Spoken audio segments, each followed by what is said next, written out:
وجعل لكم الأرض فراشا والسماء بناء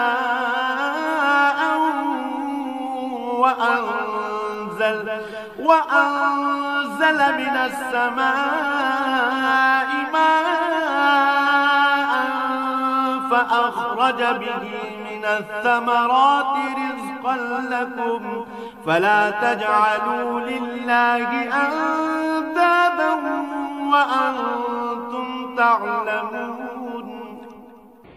তিনি সে মহান সত্তা যিনি জমিনকে তোমাদের জন্য শয্যা বানালেন, আসমানকে বানালেন ছাদ এবং আসমান থেকে পানি পাঠালেন।